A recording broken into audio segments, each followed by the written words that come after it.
6th grade math students. Today we're going to look at multiplying decimals. And if you remember, we might have looked at and listened to a really rockin' song the other day about scooping our decimal.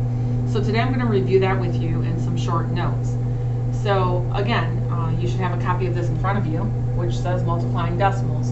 And if you look at the very first example here, they tell me that I'm going to be taking 4 and 12/100ths times, oops, change that evil X to a multiplication symbol that we like better, to 4, or multiplied by 4 and 1/10.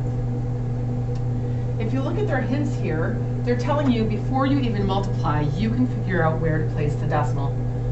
4 and 1/10 has how many numbers after the decimal point? Well, 4 and 1/10. I see one scoop.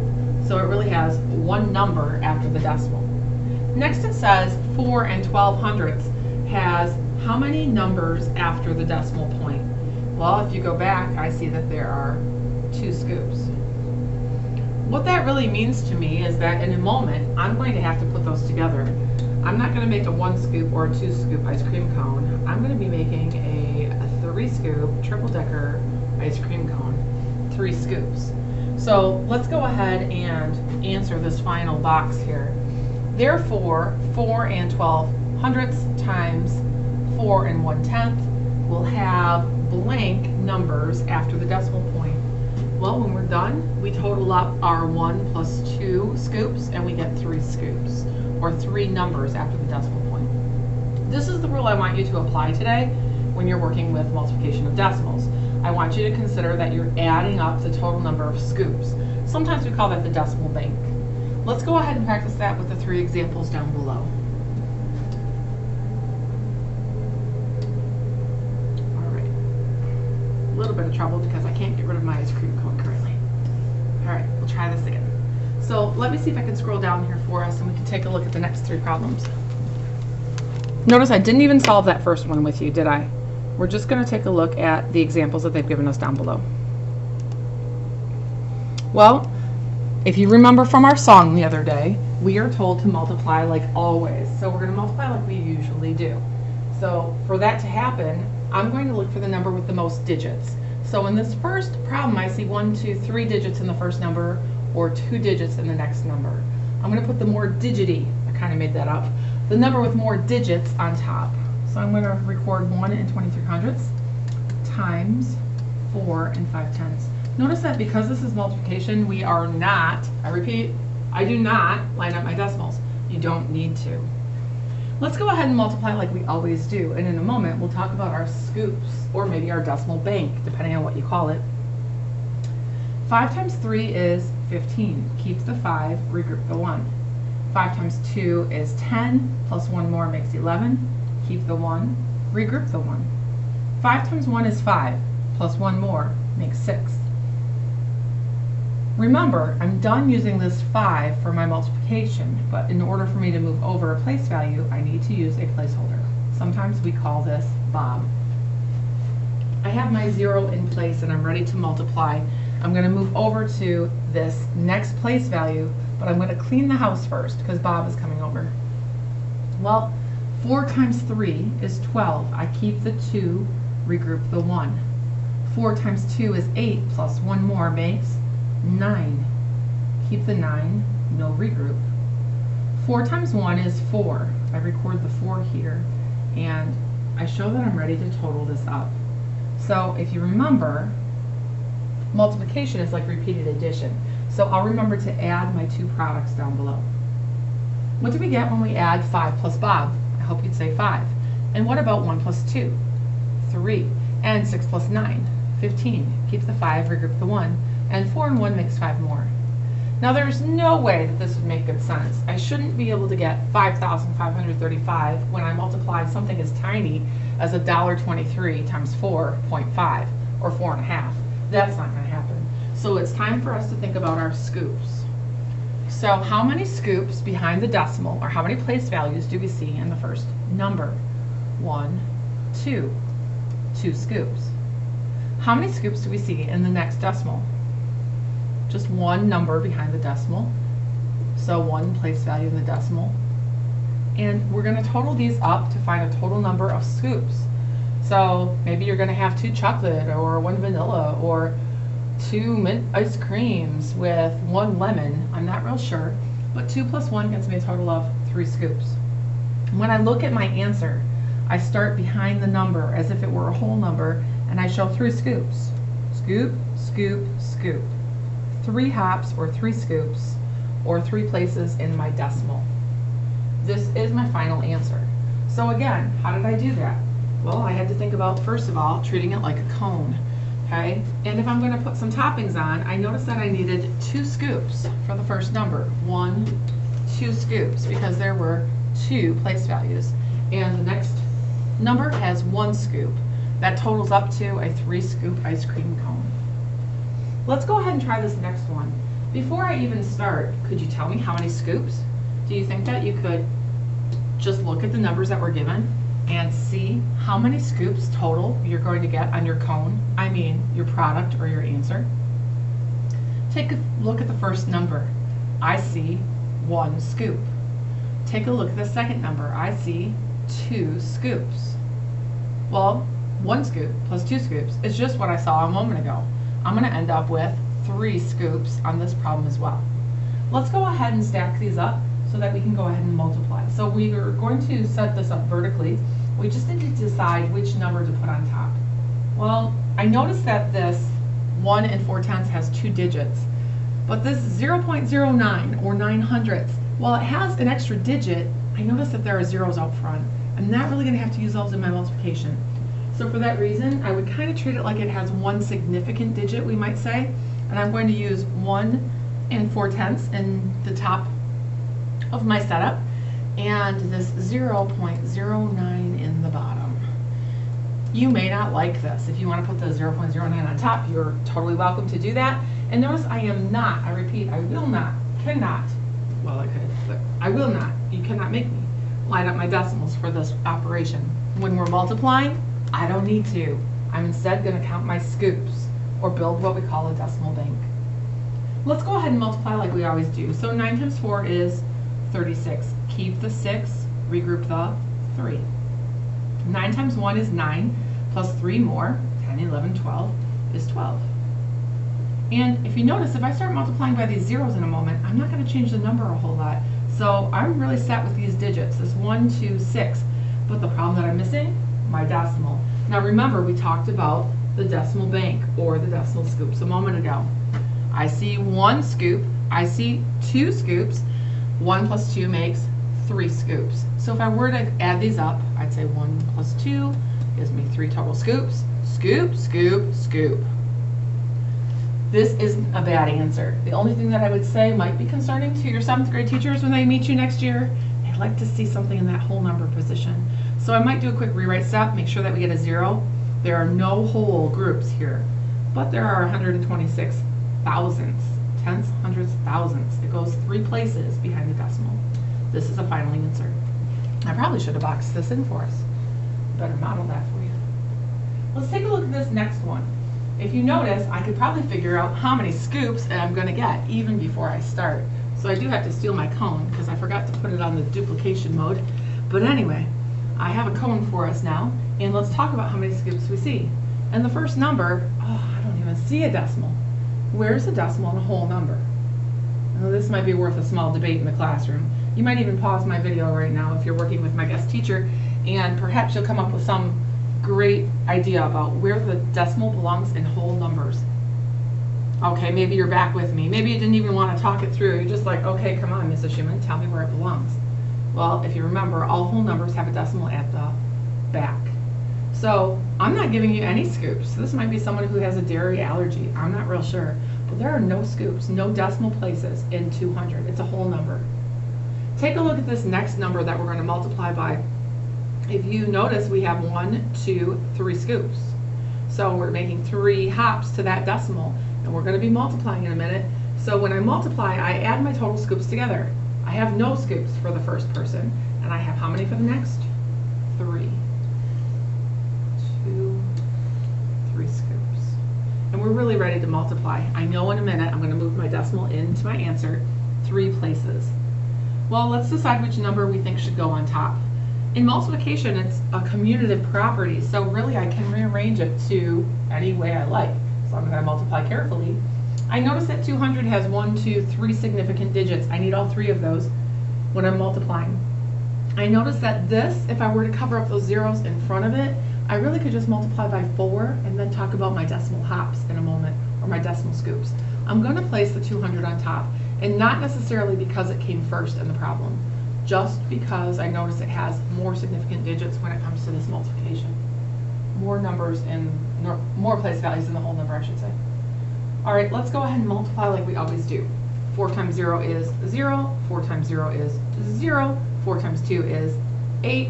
Oh yeah, 4 times 200 is 800. This makes good sense to me. But what has changed? The scoops. There are 0 scoops for the first number. There are 3 scoops for the second number. How many total scoops do we get here? The answer would be 3, just like we built our cone a minute ago. 1, 2, 3. Whoa, whoa, whoa, stop the bus. Your 6th grade teachers don't mind this answer so much, but your 7th grade teachers might just freak out. How do we rewrite this so that it's a little more meaningful? Well, how many holes do we see? None. I need a decimal point to show that I'm moving to the decimal place values, and I see this 8 at the back. I could keep those zeros on there, but is it necessary? Probably not. 8 tenths, hundredths, thousandths. 800 thousandths is really the same as 8 tenths. This is a good final answer. Let's go ahead and clear this up a tiny bit. I'm going to try to scroll us to the next 3 problems. Maybe you're going to pause my video right now if you're working with my guest teacher and you're ready to try it on your own. Maybe you check back in a minute to make sure that we've done the same sort of work and that it looks similar. Hopefully you're back and you're ready to do some checking, comparing my work to what you've done. I'm taking a look at this first problem and I'm thinking about putting the 160 on top. And the reason for that is because it has more digits that need to be multiplied. On the bottom, I'm going to write 0 and 4 tenths. Notice I really am not worried about lining up my decimals. In fact, if I think about the decimal in 160, where is it? At the back. Whole numbers always have a decimal at the back. We usually don't have to show them, but today when we're multiplying decimals, it might be meaningful to see that. We are ready to multiply like we always do. So 4 times 0 is 0. 4 times 6 is 24. Keep the 4, regroup the 2. 4 times 1 is 4, plus 2 more makes 6. And if I multiply by the 0 in a minute, I'm not going to change these numbers any, am I? So I'm really ready to think about my scoops. How many scoops in 160? If the decimal's at the back, you're not getting any ice cream, my friends. You must be in trouble. Take a look at the next number. I notice that there's 1 decimal place, or 1 scoop. So for this problem, it's like saying I have 0 plus 1 makes a total of 1 scoop. So if I were to move this over here for you, 1 scoop is all I'm expecting. Let's go ahead and look at our answer of 640. If the decimal was at the back, it would be a whole number. But I'm told it needs 1 scoop. So we move 1 place to the left, we place our decimal, and this is really the same as 64, the whole number of 64. Notice when I go to do a rewrite step, I might not have to show a decimal if I end up with a whole number. Let's take a look at the next problem. Ooh, I bet we can figure out how many scoops before we even get started. How many scoops from this first number? 2. How many scoops from this next number? 1. So how many total scoops are we thinking about? Oh, we'll add those together, won't we? I get 2 scoops from the first number. This looks like some interesting ice cream if you ask me. Plus 1 scoop from the next. Oh, you just got yourself 3 scoops. We're ready to make a 3-scoop multiplication problem with decimals. Let me go ahead and stack these up for us so that it's moving vertically a little bit better for us to organize and see. Which number do you think should go on top? There's not a right or wrong answer to that. I personally think that this 0 and 44 hundredths makes the most sense, just because it has an extra digit that we're going to need to multiply. Next I have 0 and 5 tenths. So I'm going to show that here, and I repeat, will not line up my decimals when I'm multiplying. Instead, I'm going to make sure that I save myself some decimal places or scoops when I'm done. So 5 times 4 is 20. Keep the 0, regroup the 2. 5 times 4 is 20 again, plus 2 more makes 22. Keep the 2, regroup the 2. 5 times 0 is 0, plus 2 is 2. I could go ahead and multiply by 0, and I see a lot of my students do. They remember to place Bob, and they say 0. Oops, Bob's kind of having an issue with his eyes here. Sorry, Bob. They remember to do 0 times 4 is 0, 0 times 4 is 0, 0 times 0 is 0, and that's all fine and dandy, but when you go to add all those zeros and Bob to your original answer, it doesn't really change much, right? I still have a 0 at the back, a 2 here, a 2 in the next column, and maybe a 0 up front if you want to show it. Now let's talk about the scoops. I was multiplying a tiny little decimal times 1/2. When I multiply by decimals, I'm hoping you're starting to see the numbers don't necessarily grow, do they? When I multiply by decimals, sometimes I get a smaller answer than I was expecting. In fact, if we look back a quick minute, I took 160 times 4/10. And what do you notice about it? Well, instead of numbers multiplying and growing, I ended up with 64. That's even smaller than what I started with. Because multiplying by decimals is like chopping it into pieces, isn't it? It's just taking a part of it. All right, remember we need to show our 3 scoops. I saw 1, 2 scoops plus 1 more scoop. Whoa, come on, pen. Gives me a total of 3 scoops. We always start at the back of our number before we start moving in our decimal places. We treat it like it's a whole number, and then we start dividing by 10, 100, 1,000, or again, moving our decimal 3 decimal places. This is not a bad answer. I don't mind it much. But we could clean it up a tiny bit. This could also say 0 and 22 hundredths. Preferably not over that big dark line. That makes it hard to see. We're going to check this last one, and hopefully you've already done it, or else you're cleaning things up right now with me. Which one should probably go on top? Oh, this could be a trick question, because I noticed they both have 2 significant digits that I'm going to have to multiply by. I don't know if it would matter. So in this case, I'm just going to choose the top one. Sorry, the first one to go on top. 0 and 54 thousandths times 1 and 6/10. Notice I am not lining up my decimals. I do not need to unless I add or subtract decimals, and I'm not doing that right now. I think we are ready to multiply like always, so I kind of ignore the decimal. What decimal? I don't see it, do you? And we just multiply like we know how to do. So 6 times 4 is 24. Keep the 4, regroup the 2. 6 times 5 is 30, plus 2 more, 32. Keep the 2, regroup the 3. 6 times 0 is 0, add 3 more, we'll get 3. And 6 times 0 up front is 0, if you take the time to show that. Oh, remember, this is a 2-digit number down here, so I'm going to have to remember to move over a place value. We need Bob. And before Bob comes over, we should probably clean the house. I think we're ready. 1 times 4 is 4, and 1 times 5 is 5. And if I want to keep going here, 1 times 0 gets me that 0 up front, and 1 times 0, another 0. I'm ready to combine these products. Let's see what we get. 4 plus Bob, 4. 2 and 4, 6. 3 plus 5, 8. 0 and 0, 0. And 0 plus nothing. Now this is not a final answer. Remember, I remembered to do the multiplication steps, of course. But what have I forgotten? My scoops. How many scoops are we talking about? Take a look. I'm excited about this first number because it has 1, 2, 3 scoops. How many scoops in the second number? Just 1, or 1 place value. Well, we get to total them up and find a total number of 4 scoops. Let's hope I still have enough ice cream left for you. 1, 2, 3, 4. We got lucky. We even have some spare for another day.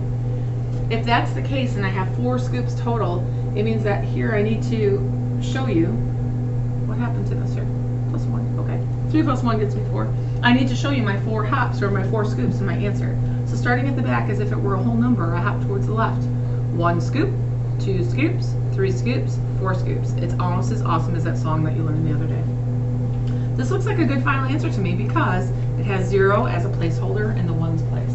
When there's no whole number there, we like to put a 0. Your seventh grade teachers will be so proud. The next thing I'm going to do is take a look at your assignment with you.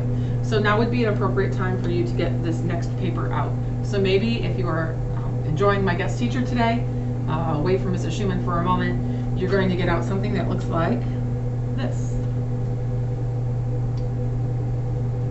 So we're moving on to lesson 3.2 where it talks about multiplying decimals. This is the paper we need out next. So have it ready. Please make sure you give me a name and date, yes, but don't forget what hour you are in.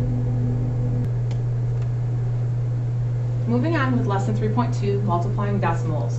I noticed that the first few problems look more like Math in Focus notes. So they look more like that giant notes packet that I'm not in the classroom to go through with you right now. So for that reason, I'm going to kind of try to talk you through the first few, and then I'm going to try to get you set up so that you're ready to finish the rest on your own. This is an assignment that I'm expecting due the next time I see you. So kind of depends on when you're seeing this video, but in theory, if it is currently February 11th, 2019, which is a Monday, it would be due the following day, which is February 12th, 2019.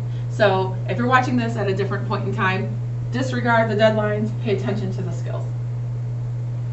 Taking a look at number 1 and 2, it says complete. So we have some missing pieces here. 6 times 0 and 9/10 is the same as blank groups of blank. Well, they're really asking me, what does multiplication mean? Well, if I'm talking about multiplying, I could say 3 times 2 gets me 6. What does that mean? I could have 3 groups of 2, and that would get me 6. Or I could have 2 groups of 3, and that would get me 6. Really, they're telling me to consider it as grouping numbers or making groups of something. So usually when we talk about groups, I like to think about whole groups. It's hard to make a half a group of students or a partial group of anything. So which of these numbers would make a better number to represent groups? I would say the 6. So I'm going to plot the 6 right here and say that 6 groups makes good sense. I can picture 6 groups in my head, 6 tables in my room, 6 lines outside, something along that line, 6 groups I can visualize. But now what am I making groups of? Well, that involves a second number. That involves a 0 and 9/10.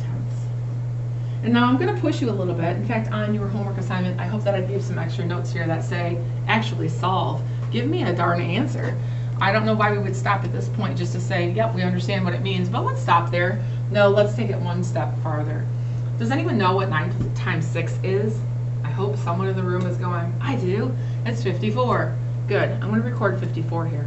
Now, of course, that can't be my final answer because this wasn't exactly 6 times 9. I treated it like it was. But what do I have to remember to do when I'm done? Oh, we get to talk about scoops. How many scoops are we making for this problem? Well, I don't see any scoops behind 6, but I do see 1 scoop behind 9. What's 0 plus 1 get us? 1 scoop. Starting at the back of 54, like it's a whole number, we move 1 place to the left. We're really dividing it by 10, but you don't have to know that.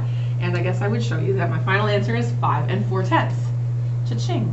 And this kind of makes sense to me because 6 was a nice whole number and I was multiplying by something a little smaller than 1. It's going to get a little smaller than the 6 it started as. Let's go ahead and try the next one. So again, they give me 2 numbers to multiply, but the problem is I'm supposed to figure out which one represents the groups and which one represents the number of items in each group. So would it be better to make 15/100ths of a group? Can you picture that? Okay, students, we're going to make 15/100ths of a group.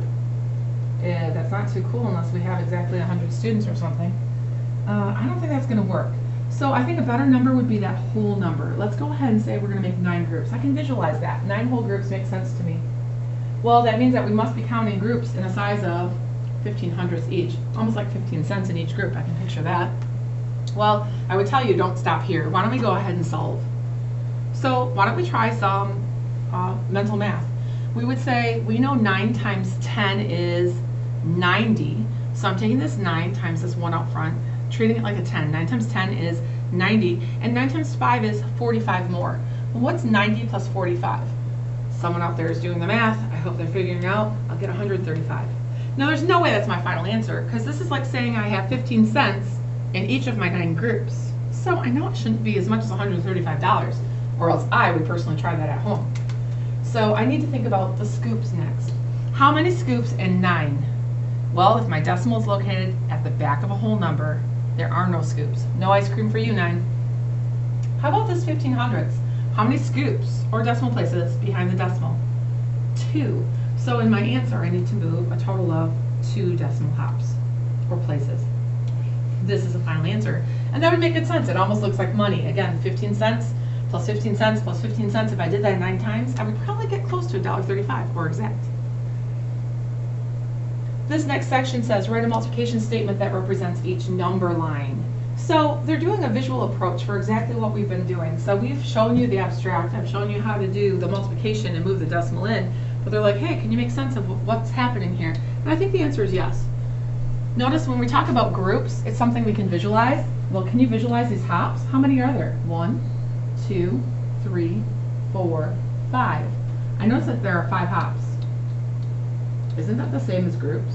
We just made 5 groups of something.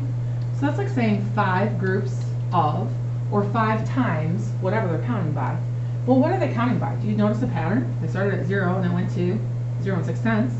Then it hopped again and it landed at 1 and 2 tenths. Oh, the first thing they land on is really what they're counting by. That's the size of each group, 0 and 6 tenths. Now I would tell you don't stop there. Why don't we go ahead and solve it, because we can. In fact, if you look at the answer, I see it here. What happens after I take 5 groups of 6 tenths? 1, 2, 3, 4, 5 hops gets me to 3 and 0 tenths. Let's see if that makes sense. What is 5 times 6? 30. And I need to make 1 hop. Oh, there's my 30, and I made 1 hop. This is a good final answer. Let's take a look at this next one, number 4. See if we can complete it together. See if I can scroll there carefully. Hey, it worked. And after that, I think you're going to be in really good shape to use the tools we've talked about already. Well, remember, they want us to write our own multiplication statement here, and multiplication is just like talking about groups. So, how many groups or hops do you see? Let's count them together.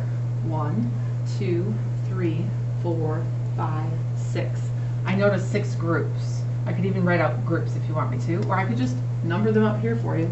That's what's happening, 6 groups. Now what are we making groups of? What are they counting by? Well, to go from 0 to 0 and 8 tenths, they must be multiplying or counting by 8 tenths. 8 tenths plus another 8 tenths plus another 8 tenths. Yep, repeated addition is the same as multiplying. Now I would say don't stop there. This is great. It is a multiplication statement. Why not solve it? Anyone know what 6 times 8 is? Anyone? Anyone? Hopefully you say 48. But that can't be a final answer, because if you notice, this isn't 8 wholes, this is 8 tenths. So how many hops or scoops do we have to make? Just 1, because there are no decimal places behind the 6.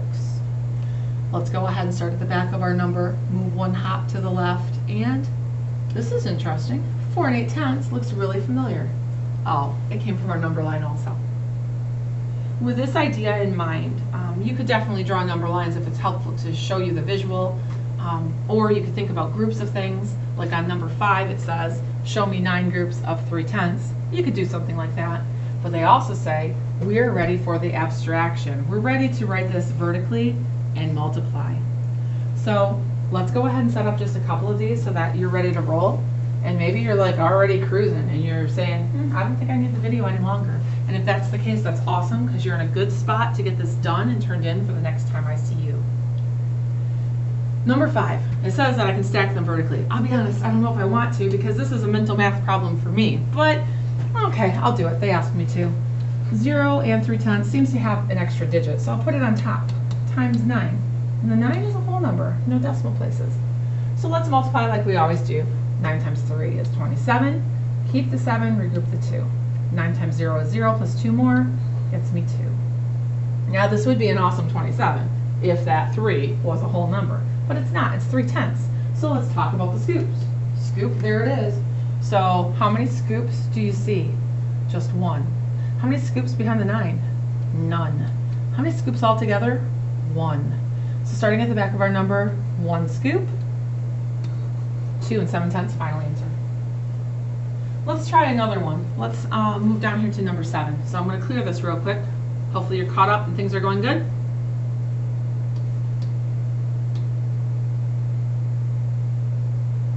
Number 7. Which number do you think we should stack on top vertically?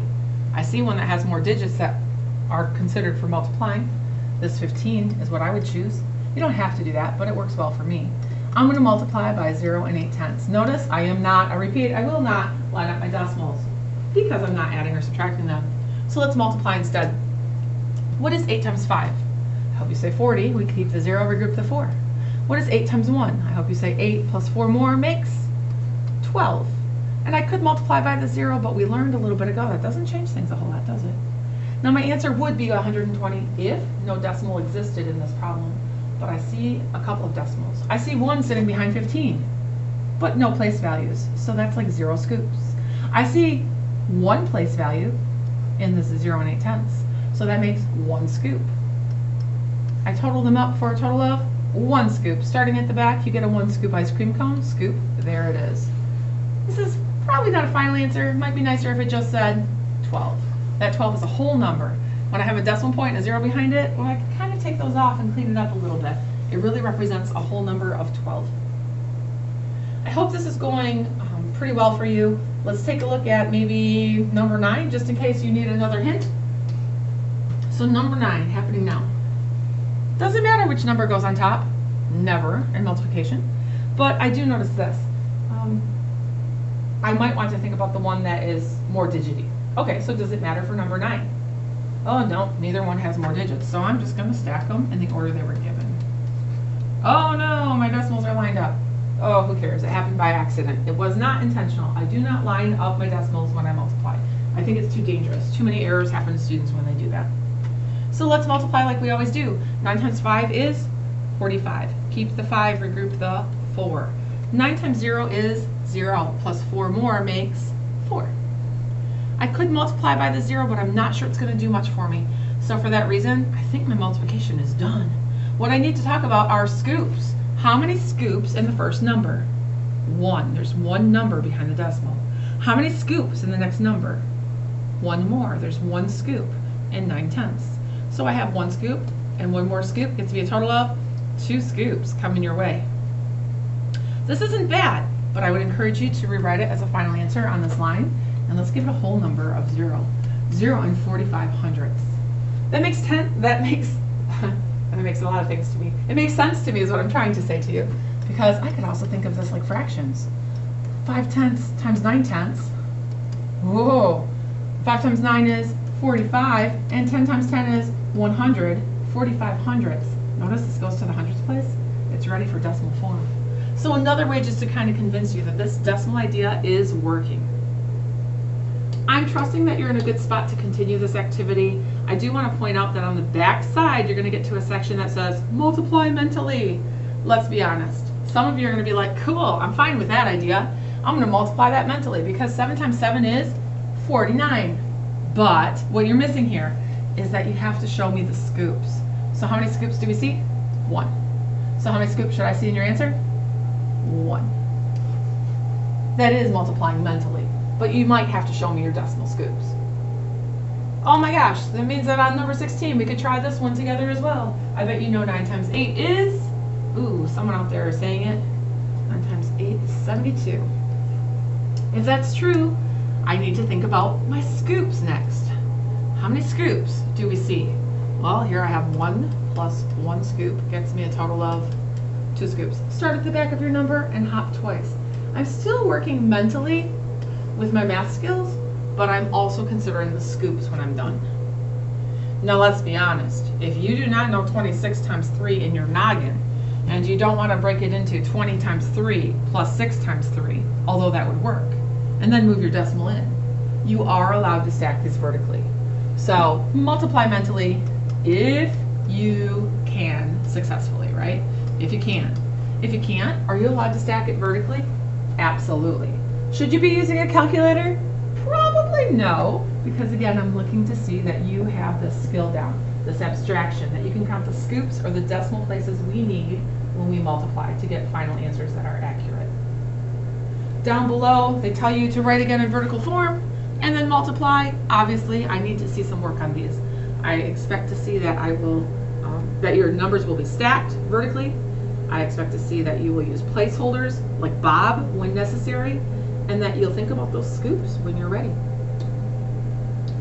With that, I hope it's been a successful day. I hope that multiplying decimals is making some good sense.